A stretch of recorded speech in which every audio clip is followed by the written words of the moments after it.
Find yourself a booth, order up a cold one. This is the Spring Bar.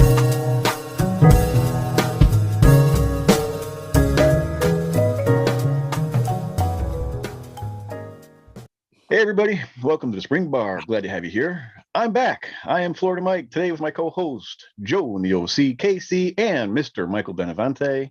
Gentlemen, how are we all doing today? Fantastic.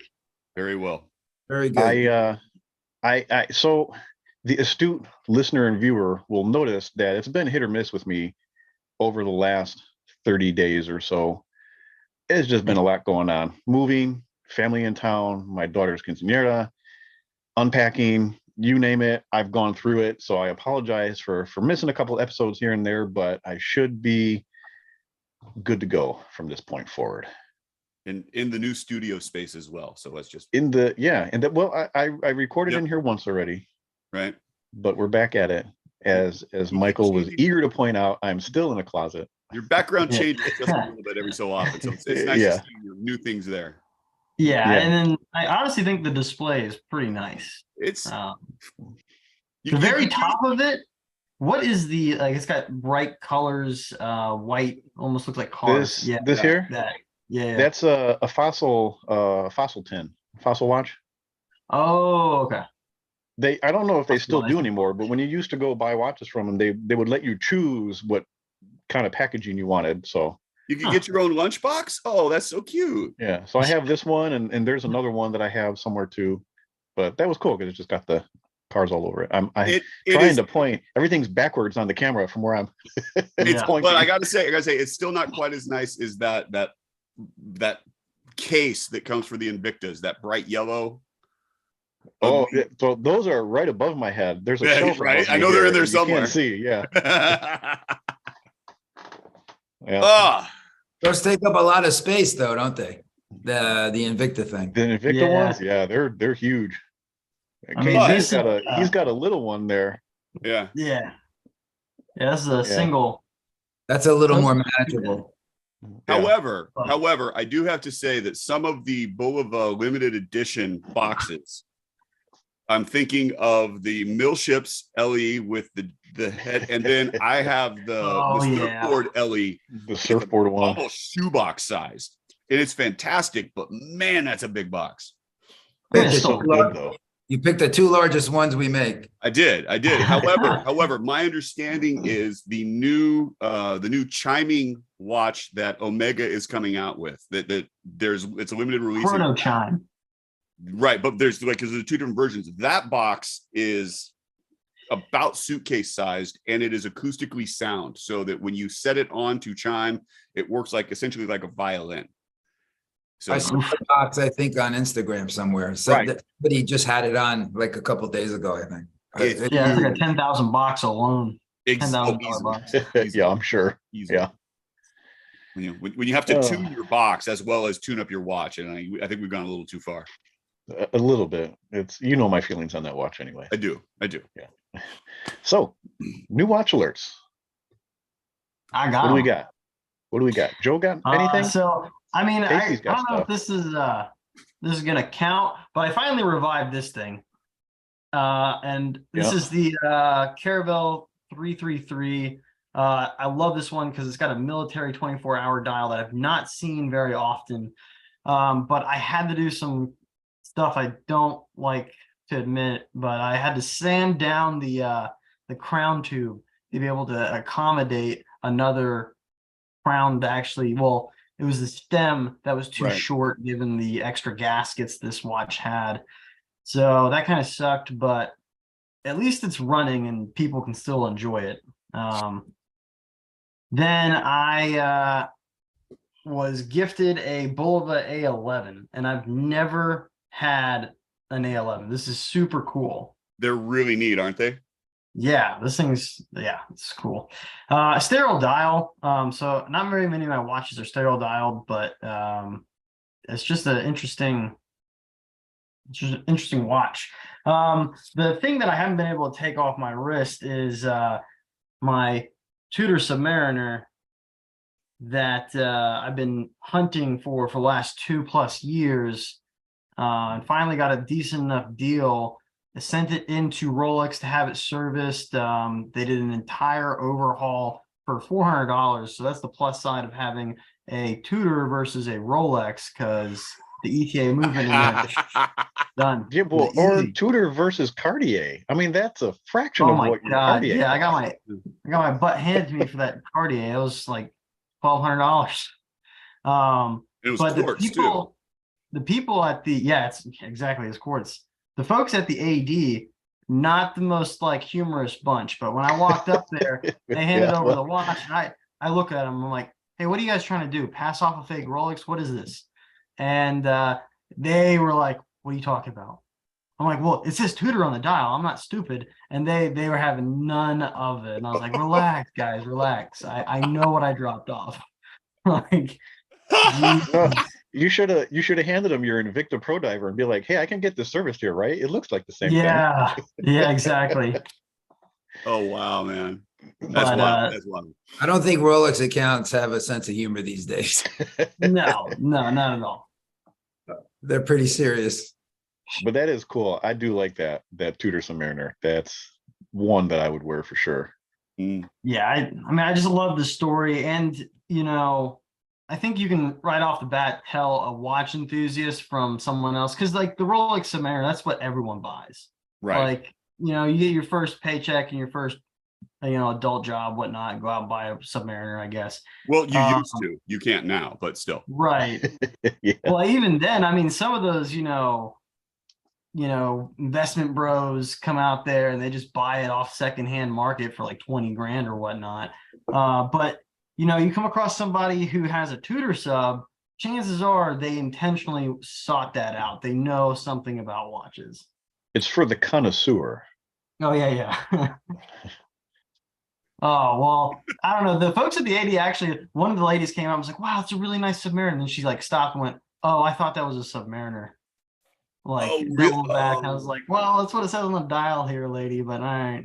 Oh, that hurts. Won't be coming back there. It's like getting friend zoned. Getting friend zoned in the AD. But that kind of wraps up my new watches. You got some good stuff, right? I've got nothing that's really new. I got that Canadian 666 back from repair. Yeah, so but rules dictate you can't talk about something you've already talked about. Right. So that's all. I got something coming in, but it's not here yet, so I can't discuss it. So I don't have. Well, I do have a watch. It's a little large to fit on the wrist, so I had to take a picture of it. But I have a giant bullet precisionist on my wall. Where's a little large? Cool. It's big. It's big. I mean, what is that? Like 45, 46? 450 millimeters, I think. Probably 2 feet by 2 feet. Right. Yeah. No, that's so I was looking at clocks to put in here because I have a lot of space, and I came across a Bulova 1953, and I thought, well, that's kind of cool. It's different, and it's a nice, not a Bulova, Invicta 1953. And I said, it's pretty cool. And I'm like, really, I should be buying a Bulova clock. So I went and looked through Amazon, and of all places, this was on Amazon, believe it or not. So couldn't pass it up. 2-day shipping? I think so. No deal. It's got to be 2-day shipping. Otherwise, I'm not doing it. No, I think it did come 2 days. Yeah, it was a Prime thing. If you're Prime, yeah. Perfect. Yeah. Although it's weird though, some Prime stuff doesn't come 2 days. It's like Amazon Prime, but shows up 5 days later. I don't get it. Oh, speaking of things showing up late, so you guys got boxes with all your serviced watches and all your goodies and everything back. Mine is somewhere between California and here, and I'm not necessarily concerned about my stuff that's in it. However, there is a 1969 Oceanographer M with an NOS dial in that box that is somewhere lost in the country. Oh, which I feel real bad about if that doesn't show up. I will feel real bad about that too. So we'll see. Tomorrow we're gonna. Where did you order it from? My house. Oh, from I sent Mike some of my outwork. So I got a new old stock dial for a really well done oceanographer, and the dial itself had oxidized, and so it had gone into kind of a purple, and there was some weird 2 days. Yeah, there it is Amazon Prime. 2 days. Yep. Perfect. So Mike's going to do a swap out for me, and we'll refresh that sucker a little bit. We'll see. It's Florida man doesn't do mail quite as well as it seems the rest of the country. Yeah, but it always 2 days from California to Florida. It takes forever to get mail from anywhere else. But if Joe sends me something, 2 days like clockwork, except for this time. I don't get it. But what's weird is I had you and the other package I got coming both got mailed on the same day, and this one is already sitting in the post office down the street waiting to be delivered tomorrow. So I don't know. I don't get it. But the other part is, we haven't done wrist checks yet, have we? I'm getting ahead of myself. Michael, do you have anything new? New, not today with me, but wrist check. Well, of course, we had to go here since. All right, which one is that? So this is the one that we released, I guess, last year. So it's a different variation in terms of the color. That gray, the green. Okay, with the green strap. Yeah. Now, is that called the Spaceview 2020? Yes. Yeah. All of this version is Spaceview 2020, and then the rubber strap versions, which are sportier, that's called DNA. Yeah. Okay. So the one that you have there, that's we'll quote unquote call that a standard issue, available to purchase one, right? That's not a limited edition. No. Okay. Standard edition. Right. Anybody can order that. Yep. Okay. All right. So what you by accident received? I think it was an accident. Hold on. You're getting ahead of yourself now. What are you drinking? Are you drinking? You'll speak about what you got by accident. Yeah. There we go. What do you got in the cup? Anything? It's empty. I have actually, funny enough, this drink is called the Electrostatic. So look at this guy. I was mentioning before it came on the air that I had just come back from Miami for an event that's called Once Upon a Kitchen. And the gentleman who designed various drinks, and the Electrostatic being one of them, because Accutron was a partner in this particular event, is a gentleman by the name of Alex Ott. And Alex is he's a biochemist. And he's a really interesting guy. Is he the one that was on the Accutron show maybe a month or so ago? Yes. I listened to that. That was a cool episode. Actually, all the kind of main characters of this event were on the show. Massimo Bottura, Juanma Barrientos. These are all chefs. And then Alex, also, who's really interesting, survived a plane crash in an A320 coming out of Thailand. So his story is really, If anyone's interested, they should listen to the Accutron podcast. And it really was a great episode, I would say. That's what I'm drinking today, the Electrostatic. Cheers, guys. So what does an electrostatic drink consist of? Hudson whiskey. Of course it is. A shameless plug for our whiskey partners. It has honey, matcha tea, powder, matcha, honey, and passion fruit. He puts all these drinks together also in a way where the ingredients are beneficial to you holistically. So a little bit of alcohol, but he's really coming at it from a health point of view. So all of these different drinks that he did for the event all had different aspects of help for your body. Good and good for you. Yes. Yeah. It does sound delicious. All right. So I'll go next because Michael started to allude to the watch situation here. So I'm wearing the Spaceview 2020, the Aceline limited edition. This is one of 300 pieces. This is number 0, which I think is kind of cool. That's pretty neat. This is of the ones that I have, this is my favorite one. I really like this one. I like the green bridges and the green chapter ring on here. I think that's pretty cool. But like you had said before, it's a limited edition. You can't buy that one. It is sold out. So I got surprised, and I have this one that also came. This is another still available. We'll call it, standard production issue. This is the reference 2ES6A005.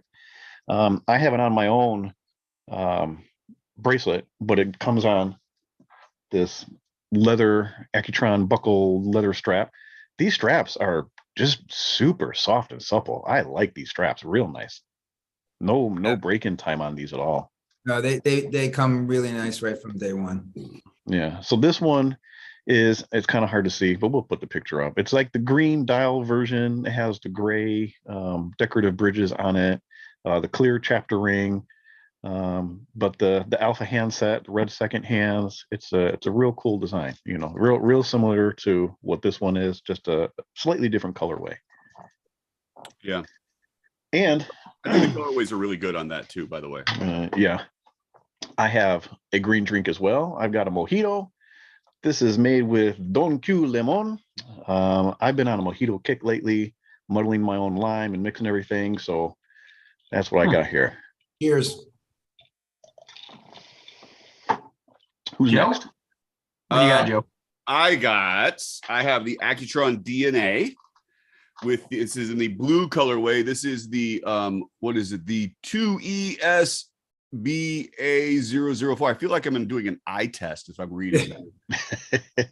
It's a really compelling watch. It's really so easy to get kind of lost in the dial of these suckers. So like we're going to get into that because that's sort of what we're talking about. And we were all lucky enough to have these sent out to us, and thank you and kudos to your whole team for getting these out. And we've had them for a couple weeks now.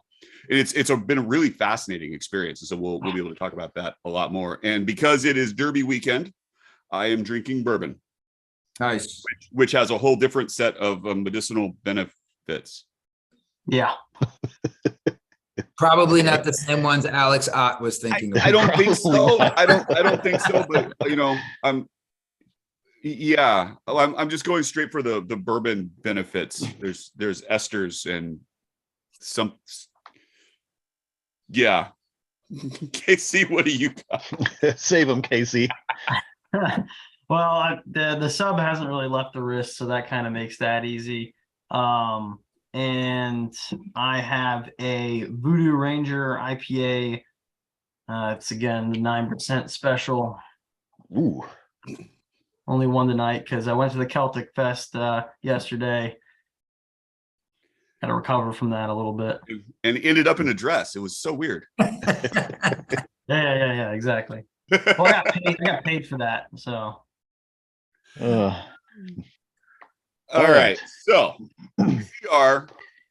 we're talking all things electrostatic. We had been doing it. We did an episode with Michael. I think the last episode we did, and we were talking about the electrostatic watches. And we said, hey, don't really understand it, don't get it, but they're looking cool. So he was gracious enough. He sent all of us electrostatic watches. Joe and Casey, you guys got the DNAs. I got the Spaceview 2020s. Not to say that Mom loves you best, but you do have two of them. I'm just throwing that out there right now. It's only because we screwed up the first time and we sent them I didn't mail myself to Joe. That's all I'm saying. I'll say this. If you're going to err on the side of anything, you did it right. Because... err on the side of watches. Wow. So we wanted to get hands-on with them and experience them and really get a feel for what they are, why they're so special. Because I had mentioned it once before, but these are, I think, probably the most misunderstood movement on the market today, and maybe the watch as a whole. People have heard the name, people have seen them. You have to experience it in person. I will say, as soon as I opened up the box and I saw it and I put it on the wrist, I'm like, oh yeah, I get it. That's pretty neat.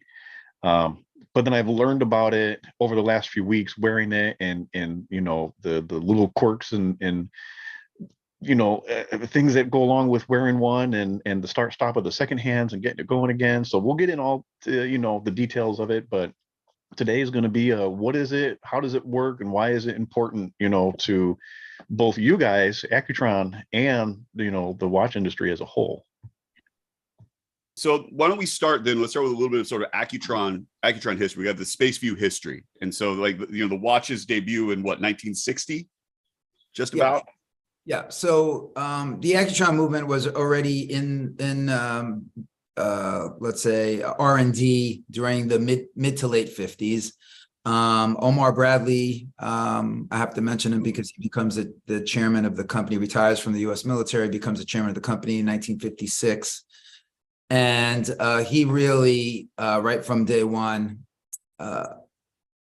fast-tracked to make sure that Accutron tuning fork movement would come on the market first, and that we would be able to mass produce it. So he was really, and that's our old millship story. That millship got kind of, excuse the pun, got caught up in the net of Accutron, in that he really didn't want engineering to be bogged down with trying to make that 100% okay with the Navy. And so he just moved on from, he wanted the company to move on from that to focus on the launch of Accutron in 1960. So in 1960, the tuning fork movement, revolutionary, I think at that time also very hard to explain. So 63 years later, it's still not easy to explain a new movement. And in 1960, it was exactly that way. It was the first electronic watch to be mass produced, commercially sold. There were a couple of different brands that had been working on electric watches, but they really were not able to scale in any way. So Accutron definitely was the first brand to be able to scale. And so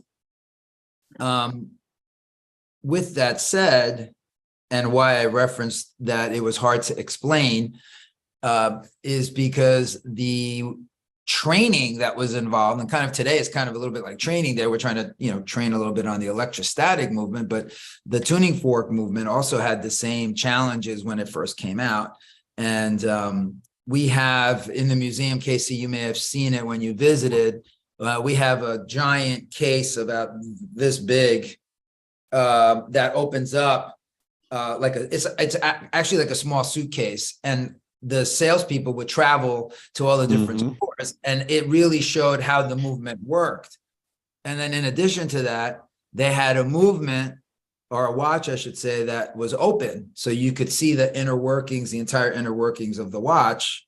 It was an open dial. And so that watch we never intended to sell. That was a training watch to show the people in the stores. And so all of the retailers right from the beginning were like, this is amazing, you should make this watch. And so that's how the Spaceview was born. Really not intentional, really from requests from retail saying this is really a cool watch. And so we made non-Spaceview versions, but certainly made, and probably the most famous is the Spaceview. And it's a fascinating story because the display shows up and everyone's like, oh, I want that. And then you've got a variety of retailers. There was a conversion kit that Accutron or Bulova produced for that. And so the retailer could swap out crystal, pull the dial, and then sometimes would change the handset. And so within the vintage Accutron space, there's a huge discussion about, is it factory or is it conversion? And if it's a conversion, is it a period correct conversion versus some unscrupulous seller who just pulled the dial and all the rest? So there's pages and pages and pages online to find out. A rabbit hole in and of itself. Oh yeah, it's massive. Sounds like you need a lot of time. Not only do you need a lot of time, but like it's a little bit of a minefield, because if you're looking for something that you think is going to be factory authentic, there's discussions about fonts, about dot color on the dials, and what is the center of the seconds hand. Can you see the color of the? It gets into the weeds, and then depending on what year it is and how the coils were set, blah blah blah blah blah blah blah blah. It goes. And I think I think something worth mentioning just to drive home how prolific and important this particular movement technology is Bulova was able to sell this movement to multiple different companies. I have the Speedmaster variant that is powered by an Accutron. Longines picked it up. I'm trying to think of what other large names ended up running. There were so many. There were so many. There was a lot. Yeah. Well, I mean, NASA, it's still on the moon. I mean, this is a just monumental landmark in horology. Oh, without question. Yeah. I mean, really, time had not changed in the way that we had measured time for 300 years up until 1960. So, you have the sundial and you have, mechanical watches. And then that was, self-winding, of course, came after. But I mean, other than that, it hadn't changed in 300 years. So, and obviously, we know history now that, that was really the 214 movement was really the precursor to then quartz. Right. Quartz is born out of that watch, and quartz was just, at the end of it all was just more efficient, less expensive, and more energy saving. So, it just ended up going to quartz. But that movement is a landmark. It's a landmark moment in watch for sure. Yeah. So the tuning fork died out in the late 70s. In 2010, you guys did the 50th anniversary resurrection, if you will, where you kind of reverse engineered the movement and created that what was it, 1,000 production piece, a special edition watch. Limited edition, basically by hand. By hand. So, I mean, everyone after that got very excited, and I had not been with the company yet 10 years ago. I'm only with the company 8 years. So I just missed that. But I know, shortly coming thereafter, a few years after that, that limited edition was sold out very fast. Everybody was like, oh, why can't you just go and make more? And it was, understand. People that worked on this watch almost committed suicide. I mean, it was that, it was that intense, to make 1,000 of them basically by hand. And so that's why, it's 13 years later, just about, and we still haven't, Well, Well, let me ask. So, because you've talked about the fact, like, the development of the electrostatic movement was what, 10 years, right, or just about? Yes. So it was after the anniversary that it's like, okay, can we do this? Can we do something else? Can we talk about how this came about? Like, because it's a totally new movement. It is so different than anything else, and you've got there's the arguments like, oh, well, it's just a kinetic. No, it's not a kinetic. No. It's so far different. from it. Yeah, it's way different. Yeah. What happened was, and then, again, the engineers in Japan, working on 13 years ago, and obviously to launch 13 years ago, they were already working on it, before that, because it takes time, and, trying to figure out, tuning fork movement, trying to figure out something different, how do we do something in the same vein or in the same spirit of what was the 214, but yet, put a new twist on it and be maybe a bit more modern and different about it. So I think they had given, I don't want to say given up, but definitely paused on trying to make a tuning fork movement after they made the 1,000, by hand, and probably not seeing maybe a path to being able to commercially make again the 214 movement, right? So they started, let's call it messing around, but certainly researching and developing what could be a different kind of movement that would be in the same spirit and design, but different. And so that's your 10 years, we launched and actually, so in 2019, or actually the end of 2018, the movement was still being tested. I mean, there was still a lot of testing going on. I mean, we were getting ready to launch for the 60th anniversary, which was 2020 of Accutron, which had originally launched in 1960. And so really up until 2020, that movement was being tested and making sure that it was viable, and accurate and dependable and all the things that everyone expects from a watch that comes from, our company. How did they decide on electrostatic energy? That part I don't know. Having not really, I haven't spoken to any of the original engineers on the program. A lot of those guys are no longer there. They've since retired. So I think they were probably looking for, I'm going to speculate that they were looking for alternative sources of how could a watch be powered, by a different type of energy. I think one of the main points they wanted to hit was, they want to have that sweeping, second hand. That was very important because obviously the original Accutron 214 had this sweeping second hand. And so it had born of that. So, thinking along power source was important. I think also it just seemed like you can get a smooth sweeping second hand out of a quartz movement. I mean, your precisionist movements will have that same type of, and that's what you guys used in the Accutron 2 watches, was the precisionist movement. Seiko. Yeah, the spring drive does this. Well, the spring drive, yeah, that's not an electronic watch though. It's not, but if we're talking the sweep second hand, there are a variety of other ways to go there, but the electrostatic for itself. But the electrostatic, I mean, that's such an off the wall idea. It's cool that they came up with it, because who would think of that? Electrostatic electricity. Well, but what was different, and I think what they were working towards also was that although precisionist is also quite a unique and amazing engineering feature in that watch, it is powered by a battery and it is closer to quartz.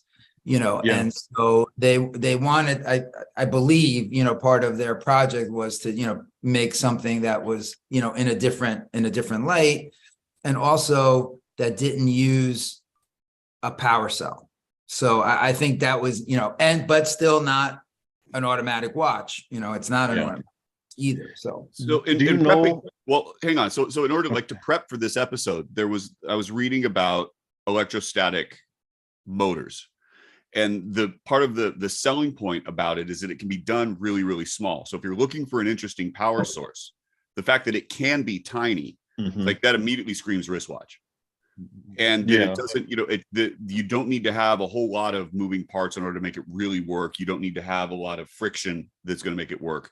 It's like, as I was reading about it, I'm really surprised that nobody had done it sooner, to be absolutely honest, because it seems kind of like a no-brainer when you start thinking about, okay, how else could we do this? And so it's sort of a really big kudos to the company and to the engineers. It's like, oh yeah, let's try that. Because I've never heard of it happening before, and people have been researching new things for wristwatches forever. But actually, the other headline that we don't use, Joe, is that it is the world's smallest electrostatic engine. It literally is the smallest, although I know everyone complains that it's too big, but in order to get it as small as it is on its own is really quite a feat in engineering. There is a lot of talk about how large these watches are, and it's really, it is, but it isn't. It wears really well. I have a 7-inch wrist. I mean, so okay, I have 7 1/4. Here we go. Let's talk about this, because we did this a little bit as we were going on. Okay, so I've got the DNA, which wears a little bit larger, and it's only because of the attachment, right? So, the way the strap goes, but it's 40, it's 45. But when I put it up against my Casio G-Shock at 43, 44, we're not talking about a massive difference. So it's it's a really again, it goes back to this whole, you got to put it on the wrist. You got to try it on in order to really understand what's, because my take on it initially was like, yeah, it's big and it's going to be too big. But as I've had it for this amount of time, it doesn't sit that way. So and I had the same. I think I'll probably be the only one of the group here who's going to have a negative take on it. On the size, I do have 6.5 inch, so the smallest of the group here. And I would say that it's not as comfortable as I would like, and that's only because of the strap. if this watch had a removable strap, so there is an option out for you. Spaceview 2020 is your option if you're a person in my shoes.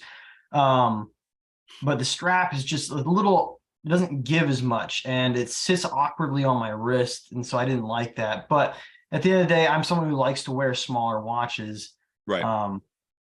But Casey, still, awesome I agree. watches. I agree with you 100%. And if Mike had not gotten 2 Spaceview, if you would have gotten one of the Spaceview 2020s, you would have seen that watch was probably a better fit for you. So I'm sorry about that, and we'll make sure we get you a Spaceview 2020 to test. Oh, man. I mean, I would certainly appreciate it, and I'm used to that because Mike's always out there trying to, like, shortchange. Yeah. So on that, just to underline what Casey says. So on the DNA, I concur with him. Again, I have my wrist is a little bit larger. For me, I rather wear the Spaceview 2020 than the DNA. Well, and we're going to look at it right here. Yeah. See, So I have that's it's on a pretty good, mesh right? bracelet, and it falls straight down. So for sure that That's the reason. And Yeah. the DNA, which of course people they've never seen it, don't have, you're kind of landlocked there because of the case attachment for that strap. So but I will say though, so I think out of the team here, I probably have the more obnoxiously priced watches. When I picked this up, I could tell this is a luxury watch. This feels so one of the metrics I use when I go buy a stupidly priced watch is like, I better feel every penny. And I can say that about this watch. The DNA, every bit of this is luxury. It's well designed, and I can see where every cent went. So big plus there. Well, hold on. So save that for later on, because we're going to do little reviews of the pieces that we got. So keep those thoughts though. Okay. All right. So before we got into whose is bigger and whose is not, I was going to ask. Well, if you've just tuned in and want to take the children out of the room, just tune in. Mike's closet conversation. Yeah. No, I was going to ask if you knew what came first, the idea of resurrecting the Spaceview and making a movement around that idea, or was it the electrostatic and you saw a good opportunity to display that movement in a Spaceview watch? Ooh, solid question. Yeah, I believe the idea began really first with the movement, and because the movement and it has those 3 electrostatic motors that are very clearly visible on the dial, that really lent it to be open. I mean, you don't want to close that up. That's the most fun part of the watch, is really watching those turbines, doing their work. So it's mesmerizing for sure. Yeah. And I think definitely movement first. So I think the aesthetic was pretty natural once, they had the movement designed.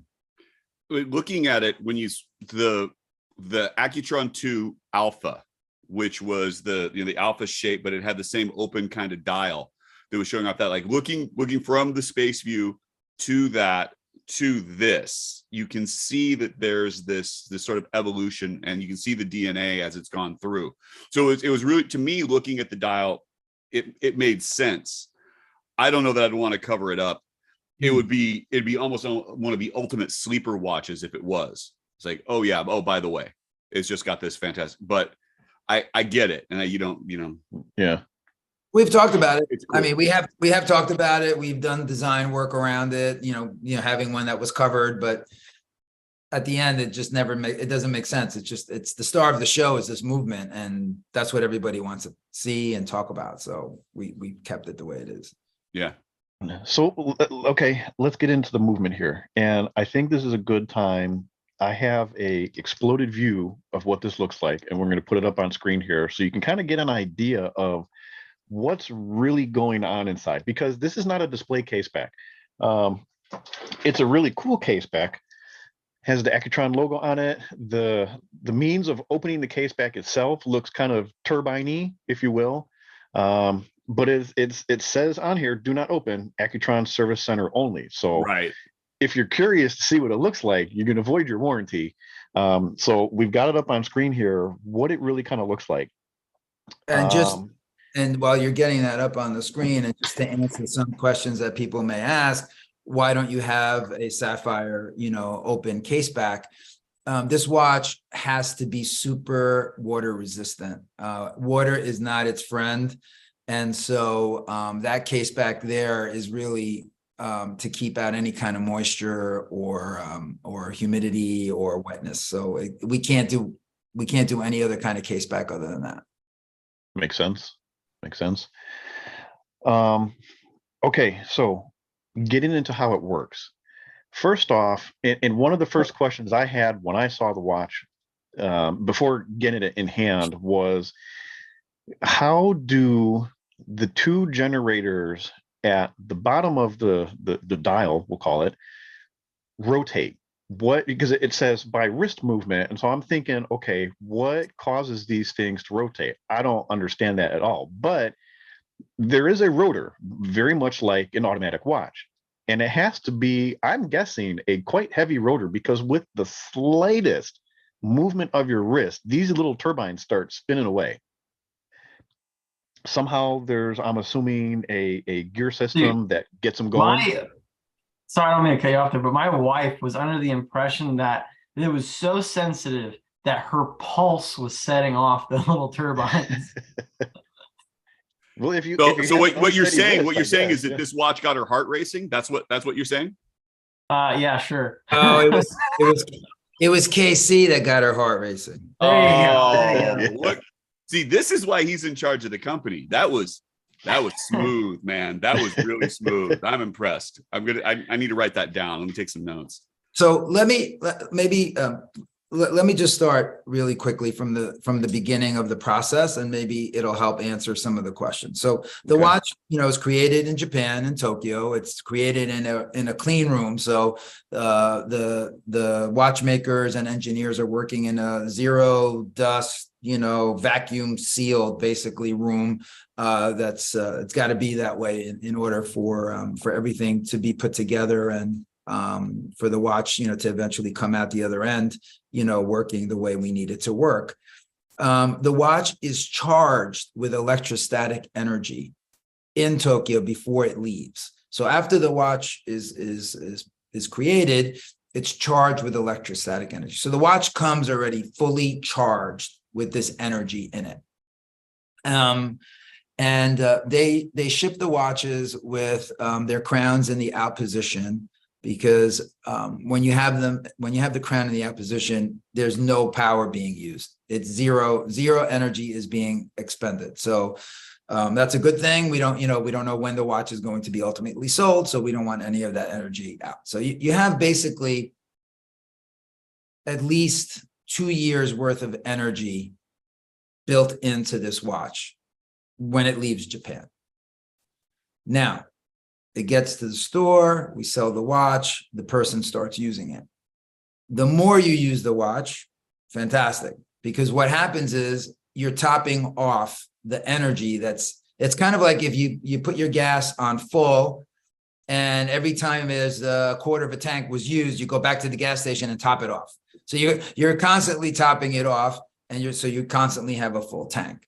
And so the more you use it, this energy is being stored in a capacitor, and this capacitor is holding the charge. And as you're using your watch, that energy is being used.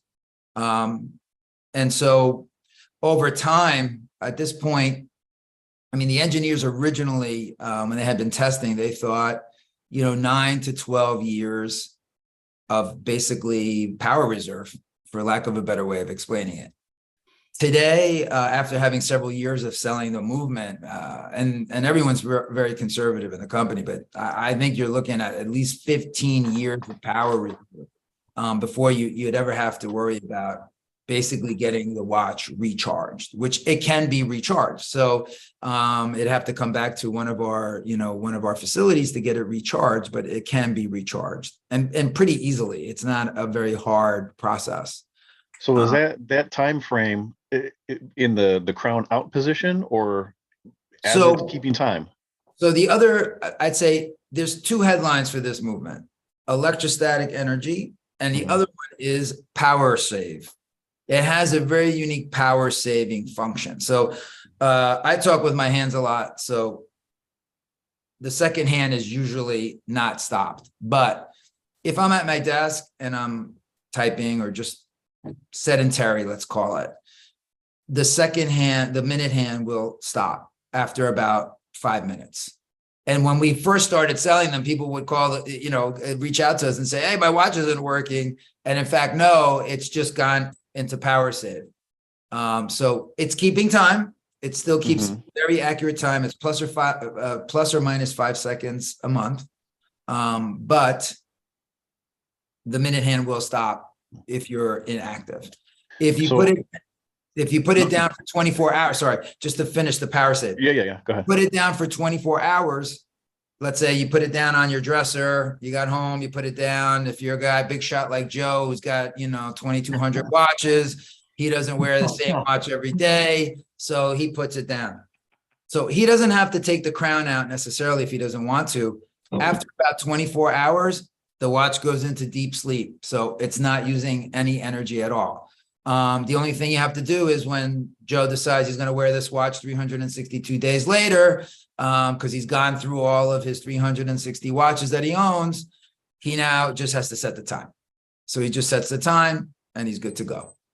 So, and it's a really interesting point, because I've been wearing this watch about once a week, and I don't talk with my hands, but I use my hands a whole lot.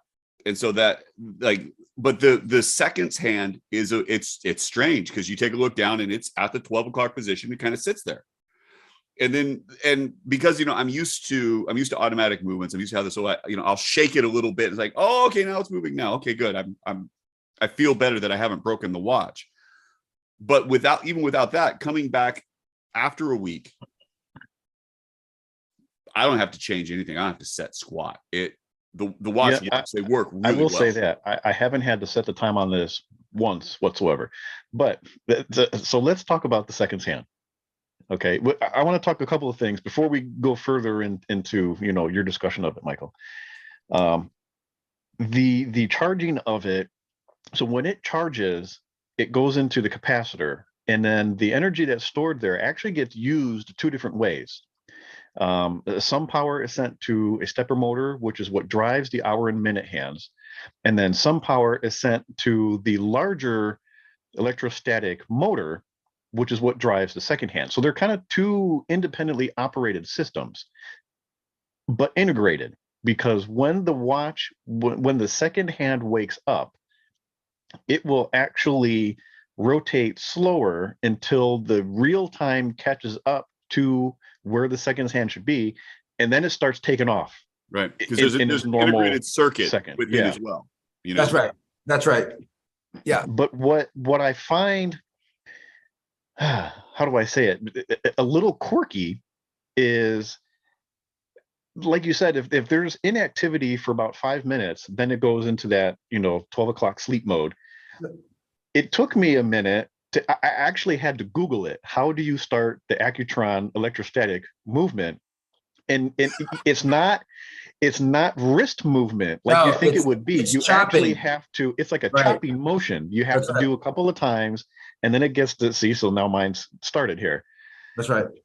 If I had to say one thing, I wish the sensitivity was a little more sensitive, if you will, to restart it, because I have a very physically demanding job, and Joe uses his hands a lot in what he does. And I've worn it to work a few times, and I could look down after doing a lot of the stuff that I do, and it's still sitting at that 12 o'clock position. So I would like to see it have been a little more sensitive and being able to restart that, because there's a lot of times where I'm like, and people are like, are you okay? Did you hurt yourself? I'm like, no, just getting my watch going again. But other than that, but your watch is going. Just to be clear on that. Totally. It's just keeping time. Yeah, it's keeping time.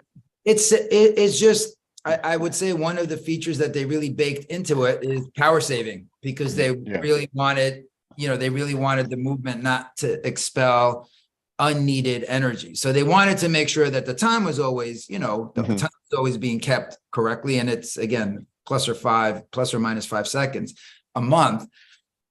But I think what pays the price, if you will, on the watch is the minute hand, which does start and stop, depending on, and also just another frequently asked question is no watch winders. I So was just going to bring that up. Yep. do Bring it up. use a watch winder, because what'll happen is it'll over torque. Wow. It'll give it too much energy. It's not good for it. It'll give it too much energy. So Yeah, I did watch read that winder. online too, and there was a whole lot of do not use them on watch wind. It doesn't work the same. It has a rotor, but it doesn't work the same way as what an automatic watch does. Exactly. Yep. Because you can overwind it in a way, if that makes any sense, because it's not supposed to be winding motion. It's really supposed to be more like walking. If you think about when you walk, right? It's that harsh start and stop. That's the kind of kinetic energy you're trying to transfer. Yeah. Exactly. Actually, I don't know where we're at today, to be honest. I know we had been talking to Wolf. Wolf had been, we had chatted with the folks at Wolf Winding Boxes to see if there was a type of box that they could create for us that would have a different type of kinetic motion, to C's point. So I have to follow up on that. I don't remember where that would be absolutely cool to see from Wolf, because I used to have a bunch of kinetic watches, and you would have to go in and modify the actual gears within that winder. You clip a couple of them so that as it went around, it would stop and like jolt really quickly to try to simulate the actual like human element. But maybe. So I think that you need to talk with Wolf and see if they can get into the Braves Stadium, so that we can get as many people doing the tomahawk chop as possible, and they just they get a watch when they come in, and then you want to get canceled. This is how we get canceled. On YouTube for sure. Yeah. So continuing further up into the movement, talking the dispersing of the energy and the integrated circuitry and all that, there's quite a circuit board in there that controls this watch. Very impressive. We haven't disassembled it. This is all based on the picture, because we don't want to. Of course. Yeah. And then you have the actual generators themselves, which, like you were saying earlier, Joe, the electrostatic technology can be done very thinly in quite a compact way. You just need two electrodes, if you will, and the spinning disc in between, both to create the electricity and to run it. So it doesn't have to be very large mechanism on top of it. But I mean, the kudos go to making it as small as it is, because it's all about positive and negative, how that works together, and how the impeller kind of it's a fascinating bit of technology, and none of us are going to be able to describe it well enough. If you're into this, and you want a better explanation than a bunch of non-math engineer people can do, there are a ton of resources that are going to be online that you'll be able to take a look at. I mean, I was doing a dive into this, and it's like, this is way above my pay grade. Oh yeah, like how it works. I'm like, man, there were numbers and math, and there were numbers. Yeah, I don't do numbers, man. Well, we're going to offer up, and I think you guys are all going to post it probably somewhere in the show notes or a link. We just finished taping Jack Forster on a couple of different movements. One of them was a precisionist movement, certainly the electrostatic. So, and I thought Jack did a fantastic job on explaining, not so layman terms, but definitely, I mean, he has an engineering mind, so he definitely, got into this more specific about how the watch works. So I would invite everyone to click on that link in the notes, and I think they'll enjoy that if that's what you're into. If you're not familiar with Jack Forster, his writing on horology and doing deep dives into a variety of different stuff, I've been fascinated by his writing for years, and the stuff that he did even on escapements. has been wonderful as well. He did a deep dive into the spring bar and where the spring bar came from. So I'm sold. I'm in. Well, that is the minutia of the hobby. Holy cow. Oh yeah. The guy goes deep, and his writing is very, very accessible. The explanations are really well done. That was kudos. Good for you, because we all need it. Yeah, no, I mean, and again, I mean, we even needed it for ourselves, to be honest. I mean, for our own people in the field, for stores, sales associates. It's the same problem from 1960. I mean, we're bringing a movement that has no peer.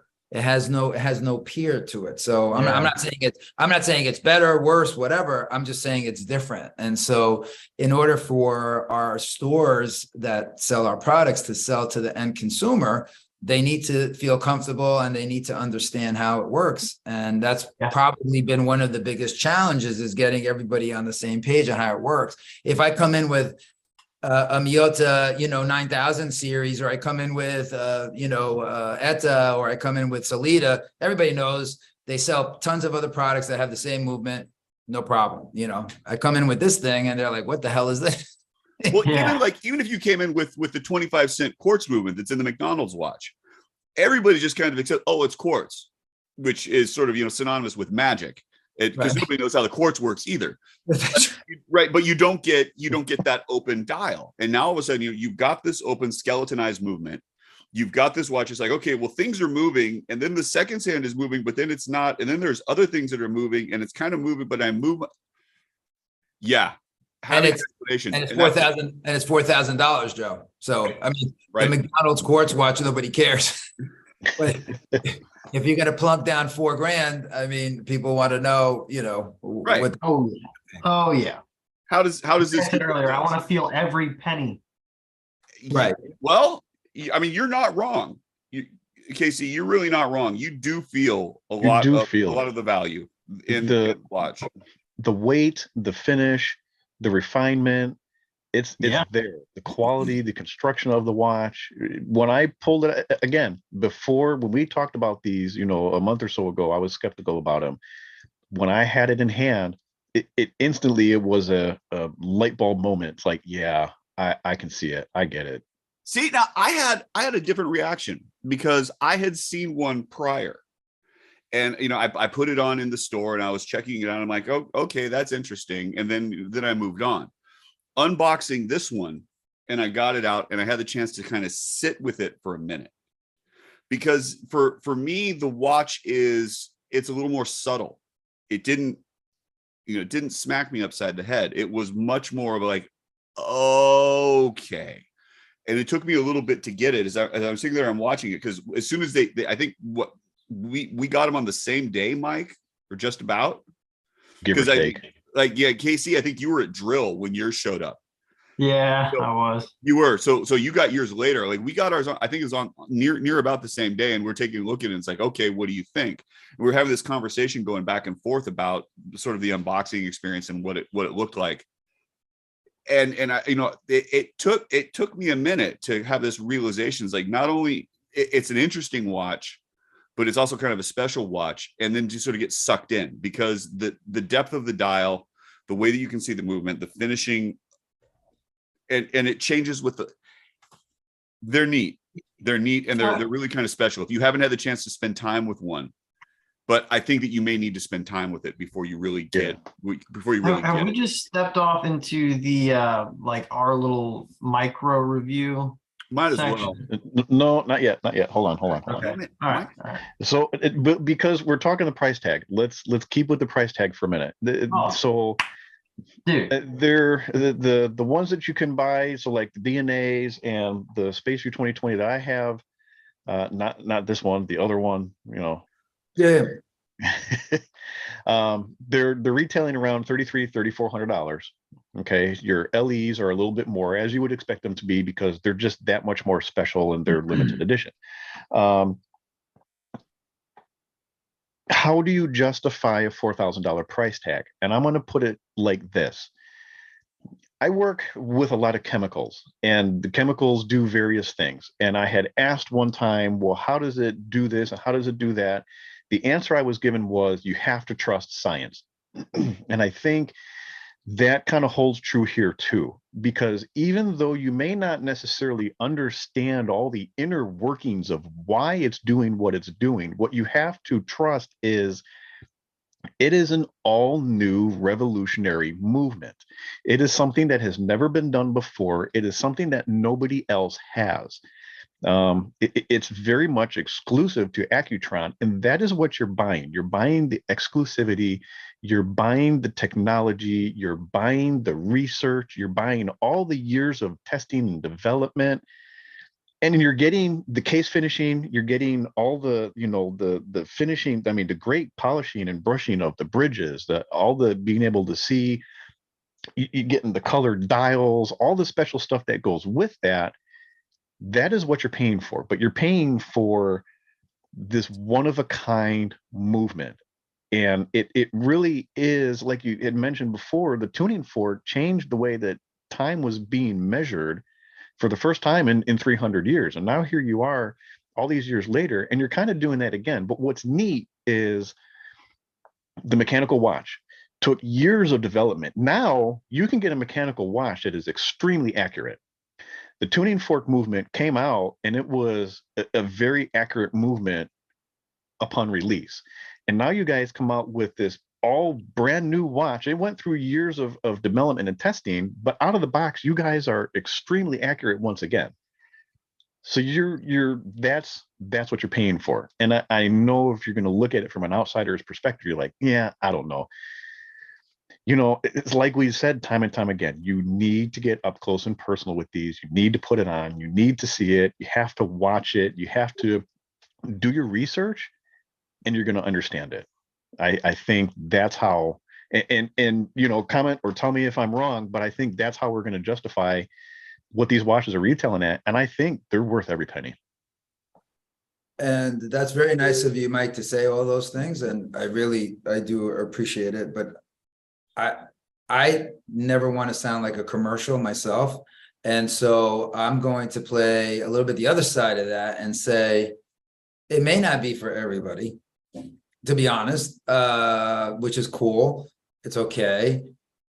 I think, though, if you're into watches and you're a watch collector of any level, let's say, I think it's a watch that you almost, if you're into the collecting, if you're into watches, yeah, it's probably one you need to have at some point. And I'm not saying today or tomorrow or next week, whenever, but whenever you're ready, it's an important watch to have at least one of in your collection, only because it is unique and it is a brand new drive system, if you will, that has never been, created before.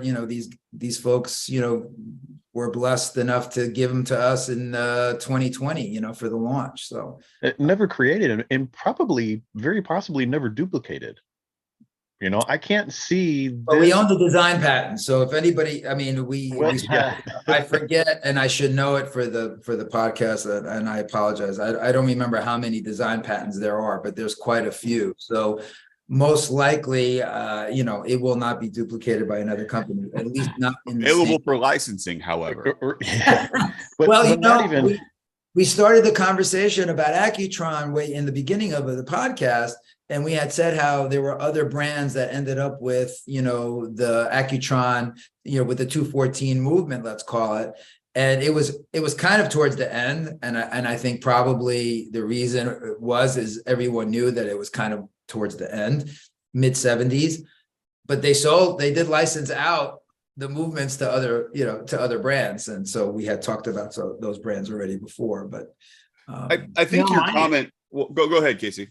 I was gonna say my opinion on it. I think, again, out of the group here, probably would, it's not 100% negative, but I do have a differing opinion. Like, having been a customer of brands that price their watches in a similar price bracket, I'm thinking Omega and Tudor specifically here. If I were to go out and buy another watch, I don't know at that price range that will be at the forefront of what I would buy. I enjoy that it is a unique way of powering a watch. But just for my own collection, it's not what I would go for. And so what I was kind of like wrestling with was, who would I recommend this for? And my recommendation, so this is where I think this watch exists. It's kind of in the same space as Jacob and Co. Those really crazy watches. You buy them, maybe for some it's like a financial flex on someone else, but you buy them as conversation pieces. Where I think this belongs in someone's collection is if you want a watch that will get someone to actually say, whoa, what are you wearing? That's this watch. So I would suggest, if you're going to add it to your collection, that is the intent behind that purchase. You should definitely consider, this is probably the most compelling conversation watch I've ever seen. I will dovetail off of that a little bit. Yeah, too. I got something too. So go ahead, Joe. Well, because I think that, like, you know, Michael, your mention of the fact that this is a collector's piece, and it's for someone. It's not for everybody, but it's for somebody who is, if you're into movements, that's kind of where you go. Like I see it in sort of the same way that KC does, that this is, as soon as I got it and I'm looking at it, it had the same sort of appeal to me as a lot of the micro brands. Like, you're doing something that's a little bit different. You're doing something that's a little bit outside of the norm. You know, the size constraints that come with the movement, making it a slightly different appeal to a lot of other things. And then looking at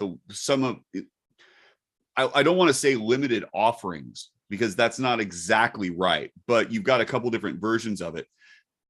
To me, you know, I see it, Jacob and Co. perhaps, Resonance as well. There's a couple other watches that speak to me and that I see similarities with, and I don't think that that's a bad thing. It's definitely a conversation piece, though. It's the kind of watch I wear to a meetup, and people are like, "Oh yeah, I've heard about this. I've seen this. Let me see it." And again, there's that experience that comes with it, when people take a look at it and say, "Okay," and either they get it or they don't. And if they get it, they really like it. And if they don't, it's still no skin off anybody's back. But there's the appreciation of what the watch is. And I think that in terms of forwarding the conversation of horology, of you know, watch lovers and what people like and what they don't like, I think that it's really moving forward in a pretty significant way. I think the company has, it's funny, even back as far as 1960, and even though they were wildly successful for, you know, from 60 to mid 70s, and, you know, sold a lot of watches, because obviously it became the world's most accurate watch also in 1960. But it's always been about the conversation. And so it's why we chose the tagline when we relaunched the brand in 2020, is it's not a timepiece, it's a conversation piece. And just the other point was so we had a big event in January of 2020 in LA, we, you know, under a lot of fanfare at that moment, to relaunch the line. We invited, you know, retailers from all over the country to come to LA, blah, blah, blah, blah. And so, you know what happened by March 2020, we all went home. And so we actually had a really, you know, kind of come to Jesus conversation in the company as to what the hell do we do? Do we launch this or relaunch, or do we not? Because, you know, we're all sitting, the whole world is sitting home. So we said, screw it, we're going to do it. And we do it by Zoom. And so we had meetings with all the different authorized dealers, you know, that we had targeted, that we, you know, that some of them who came to our event in January and others who had not. And the reason why I'm sharing you this story is that one of the things that we always said to every AD was that this is never going to be your biggest. I mean, we're not going to be your biggest volume driver. That's not what Accutron, like when you think about, you know, and I always like to think about for the retailer, what's in it for them, right? And so I said to them, this is not going to be your biggest brand. I said, what it's going to do is, or what it should be, is something different. And it should be for that person who wants to come to your, and we have a lot of Rolex accounts. So we happen to have, Accutron is in quite a few Rolex accounts. We're never, there's no dream about us selling, more Accutron than any of those, some of the other brands. But what it does is brings in a customer who's different, and many of them may own a Rolex and many of them may never want one. And so this is like speaking to someone else. And maybe, Joe, to your point about a micro brand, micro brands, speak differently to some people, where, a Rolex person may never want to have a micro brand. I mean, I don't want to generalize, but I'm just saying, if they're into that, they're into something else, right? I don't know if any of this makes sense, but no, I get exactly what you're saying. It is, I don't think that it's a divisive watch, but it is a very specific watch, and that's going to appeal to a very specific type of collector, very specific type of enthusiast. And I think that to the person that it's going to speak to, it's going to speak very loudly, and to anybody else, they can appreciate it whether or not it appeals to them one way or another. So I think it's a really solid offering. Here's what I've experienced with it. Number one, I think you, Joe, and Casey are a little more hesitant on the watch and what it is and what it offers because of the DNAs that you guys have. I think the Spaceview is more of the classic design case, which I think would wear very differently on your guys' wrist, and you probably would appreciate it a little bit more in that design. As far as conversations go, so I have worn it to work on more than one occasion. I work around a lot of people, and my reasoning behind it was to see, could I catch somebody's eye with it? Could I start a conversation? Because it is being touted as the conversation piece. Oddly, nobody said a word. And for me being in a position of doing what I do, to wear a watch like this is very left field. Nobody said anything about it. Maybe people looked at it and knew what it was, but never said anything or whatever. What I thought was very cool, but very odd, was the one conversation that I had about this watch was with my dad. All my family was in town, and my dad hasn't really seen my watch collection. So I was taking him and I was showing him everything in the boxes, and I showed him these. I said, look, these just came in. We have them for, review and to get used to them. And we're doing an episode about them and all that. But he was picking it up and looking at it. He says, wow, he says, this is really neat. He said, this is almost futuristic. He says, you know what? It reminds me of watches from the 60s. He says, I remember there were watches in the 60s that kind of looked like this. And it was, they were really futuristic design. He says, and when you look at the back, he says, see the back, it kind of looks like the front of it, make the way it spins around. He is not a watch guy by any stretch, but he was pointing all of these things out. And I'm like, you know what? You just hit the nail on the head. That is exactly what this watch is. And I explained to him the history of it, where it came from, and the original Spaceviews, and which is probably what he was referring to, and how this ties together. Right. But it was neat because I had the conversation with a non-watch person who understood, at the most basic level, what it was and what it was supposed to be. So that, I think, was more special than some random person off the street being like, hey, that's the Spaceview 2020, that's really cool. It was neat because it caught the eye in such a way of somebody that has no clue about watches whatsoever, but he understood it, he got it. I think that's cool. Be on the podcast next time. Yeah. So that's, like we've all said, it's not for everybody, but it is for the person who really understands it. And if you really understand it, you're really going to enjoy it. That's what I think. Or if you don't give a crap about how it works, but you may just, because the other side is exactly like your dad.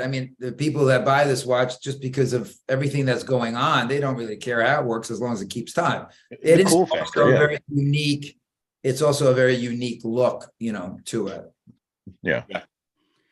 Without question. It is one of the more interesting watches that I've had for a really long time.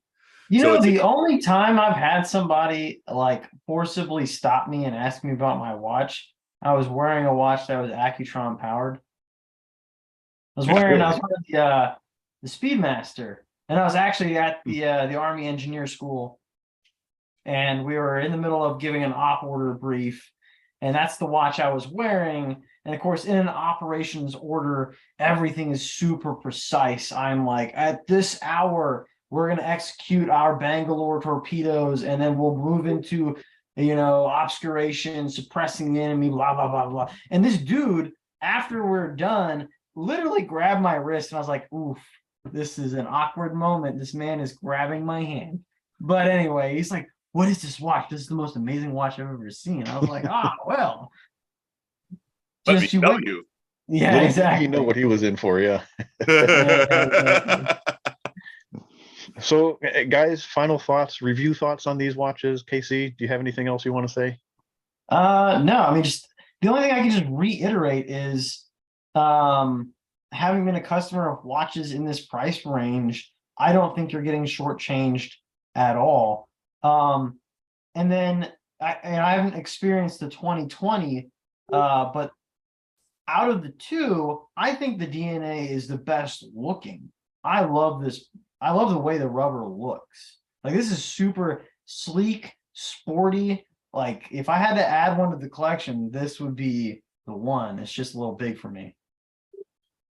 I think they're a really interesting watch. I think that, so let's talk about where can they be found, because it's not, everybody doesn't have these. This is not a Macy's piece. This is not, to quote Mike, this is not a mall watch. Oh boy. You say mall watch one time, right? And so this is through Accutron ADs, and you're going to have a variety of accounts. So where can they find these if anybody wants to look at one and they want to try? I guess the real question is, what does a wait list look like? Ooh. So it depends on which watch, but some watches are available from time, depends on the time, but it's not anything like some of the other brands that we all know and love. I guess the best way, I mean, there's about 65 doors in the US currently for Accutron. Best place to go is probably on our website. We have a dealer locator on there, so it's probably the quickest way to be able to find out where the nearest person is to where someone may live. And everyone who has Accutron will always have the electrostatic for sure. So I'm sure there'll be some assortment of electrostatic that they'll have available to see.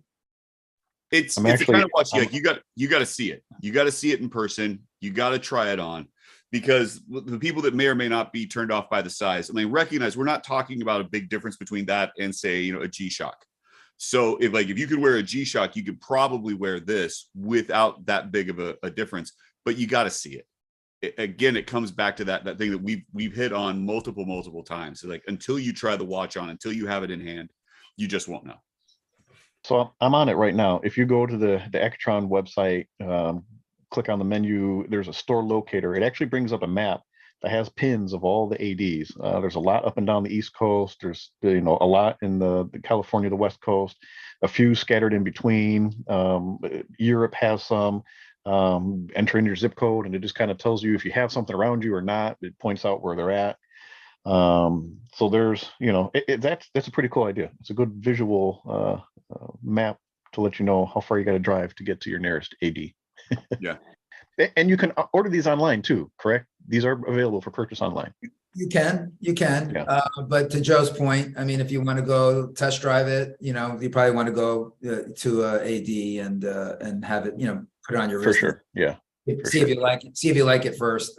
And hopefully, listen, we support all of our ADs. We want them to buy from our ADs. So we're not forcing, we're there in case, we're the backup in case you can't get it from somewhere. But certainly we invite everyone to go search out their AD. And as somebody who bought from ADs, pick up brand names from ADs, I would say that experience, if the AD is doing their job correctly, that's going to be a better experience than buying it online. You're 100%. Yeah, 100%. they're going to treat sure. you right. Yeah. They should. Now, the particular R brand, maybe it wasn't as special because they don't really care anymore, but you know. Well, especially a watch like this. I mean, I think especially a watch like this that we're talking about, AD can really, you know, should be able to help you along. You can try it on, you know. And I think to speak to what you're saying, if you get them trained up and educated on those pieces, having that AD explain to you just how significant that watch is going to be all the more to that experience. It's a great selling point. Yeah. Education is key when you're going and looking to purchase something, especially at this price point too. Yeah. Yeah. I'm with you on that. So just out of curiosity, because people like limited edition stuff, again, this is my favorite. I like this. We got it, Mike. We know. I Mike. don't. Wow. Are there? I mean, you really don't care about making Casey and Joe feel bad. No, I'm just curious. Are there any currently available LEs that haven't sold out yet? If somebody's looking to buy a limited edition, is there something that's still available? I believe the only limited edition that's left that we have, and it's because of price, is the 18 karat gold case, $19,600. What are those limited to? The same 300, or is that less? No, that was 60. That 60, was 60. okay, yeah, significantly less. Yeah, and they're a solid 18 karat gold case. I think we have 10 left of that. Wow. Beautiful. Nice. And honestly, I know it's 19,600 is not a little bit amount of money, but 18 karat gold. Where gold is today, and when we priced that, which we really priced that back in 2019, it's actually a deal. Getting a deal. Yeah. And I say that respectively, you know, saying that I know that $19,000 is a lot of money, but yeah. So the La Polina one, that one sold out too? oh, I'm sorry. Yeah, we still have we have about 75. I think last time I checked last week, we have about 75 to 80 of the La Polina versions. Some of those, yeah. Yeah, those are cool. Those too. colorways are really cool on those. I like that. Mm-hmm. I like that too. I want to see the Well, the La Polina version comes obviously with the watch in an all tobacco brown, you know, version, and then you get the humidor, which is made in Nicaragua out of Spanish cedar, but hand assembled, hand built in Nicaragua, and you get 10 Accutron cigars, which are delicious. Oh wow! If you're into cigars, they're really, really nice. Yeah, so, I need that too. I was just going to say, how do we get a cigar to test drive? We sample one of those. But you guys are really something else. But that's what. Oh yeah, look at that. That's what they look like. So La Polina, Accutron. You want to see Casey get Nick sick? It's a Robusto size. So for folks who know what cigars, who are into cigars, 50 ring gauge. Yes. Yep. And they're really, I would say they're medium. They're medium, but they're entertaining enough for someone who's really a cigar smoker. They're not going to be bored with it. Good enough yet still for a novice, you know, who, you know, it won't make you green, you know, so they won't knock down my butt. No, definitely not a Maduro. It's not going to make you, you know, it's actually the guys from La Polina did a really nice job. It's a good blend. Yeah, it's a really nice blend. Interesting for everyone, you know, novice or, you know, expert. Have you had La Polinas, Joe? I've had others. I haven't had that one. I've had other offerings from La Polina. I'm a fan. Okay. I'm a fan. Like Nicaraguan cigars are up there on my list. Dominicans as well. Well, these guys are blenders, so they don't always only make from anyone. Right. They have a very big facility. I haven't been personally, but Nicaragua is a very big home for them. Yes. But they do blend from everywhere. Their white label is really nice. They just got written up in Cigar Aficionado. They got very big high marks on the white label. I would say again, I'm not saying it because I don't want to sound like I'm, you know, a cheerleading, but they really do make a nice cigar. So for anybody out there who's a cigar smoker, try La Polina for sure. I think you'll be happy. Perfect. Any final thoughts on it, Michael? Or are you good?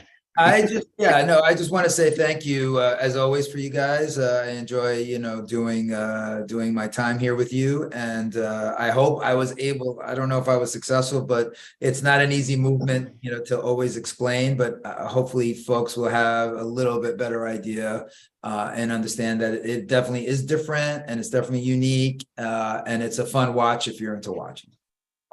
And like you had mentioned before, the Jack Forrester video, we'll have links to that in the comments section on Instagram. When we do our post, we'll link it there somehow. If for whatever reason it doesn't work for you or you can't find it, drop us a DM. We'll send it to you that way as well. But I'm looking forward to watching that and seeing the way that it's explained there too. So it's thank you. I mean, you guys went out, send us all these watches to get hands-on with. I've thoroughly enjoyed wearing these. I'm sure Joe and Casey have as well. Again, from the bottom of my heart, thanks for sending them out. Thanks for taking a chance on us and letting us get hands-on with these things and really understanding what they are, because it really changed my whole outlook on the watch. Yeah, I agree with that. And that's really the part of what we just discussed earlier in the conversation, is that you have to try it on. So for sure, you try it on. You may still not like it. I don't know, but at least it definitely deserves a try on and then an opinion. By the way, I think not to tease out the next show, but I think the next show is going to be a big show. I think you might be right.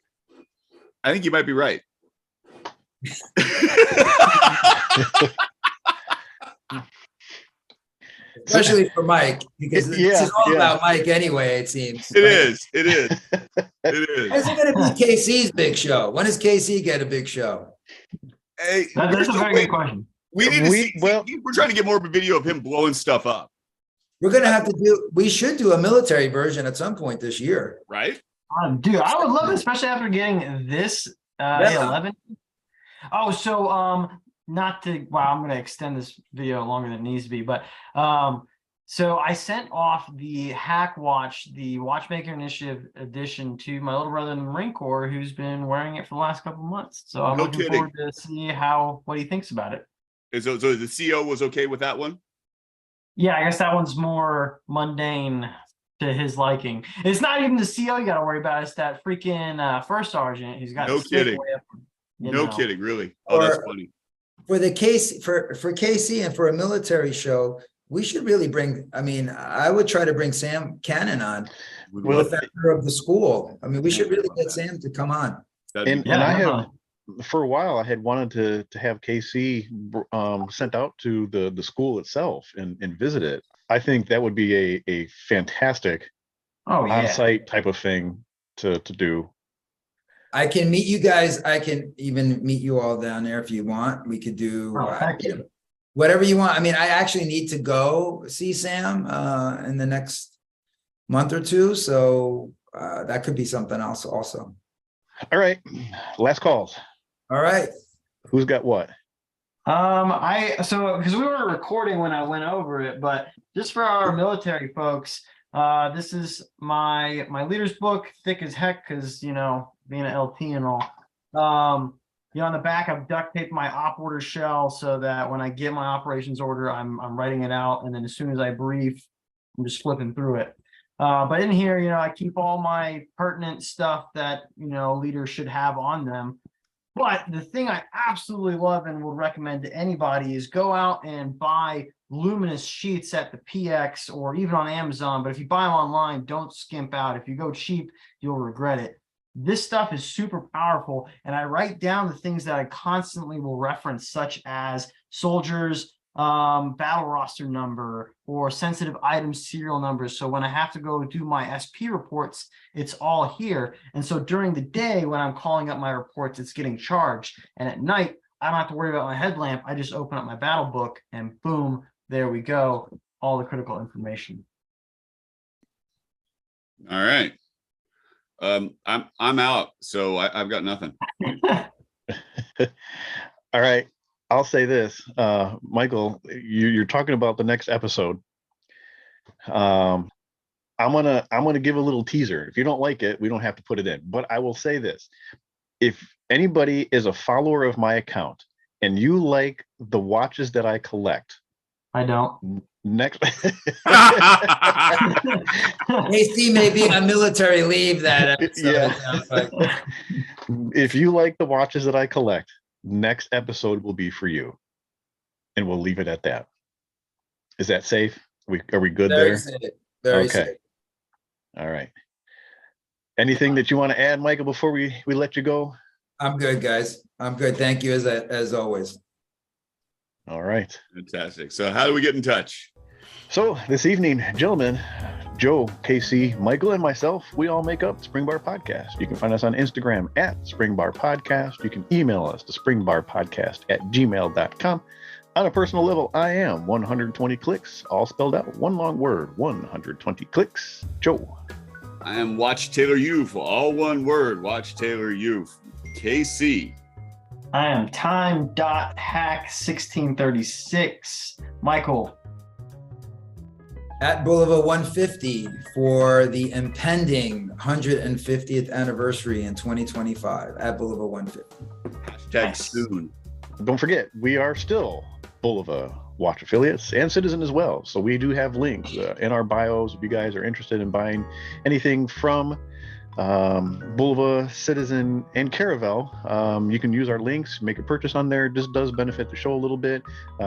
We don't have anything through Accutron just yet, but however, we will link Accutron in the show notes too, so that way you guys can go and look at these watches that we've been talking about, the electrostatics, as well as the DNA collection. I mean the legacy collections.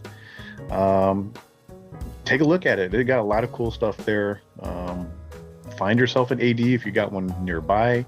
Get hands-on just like we did. I think you're going to appreciate it a lot more than just looking at the pictures. Yes. Until next time, when Florida Mike has more watches than Joe and Casey do to review. Cheers, gentlemen. Cheers.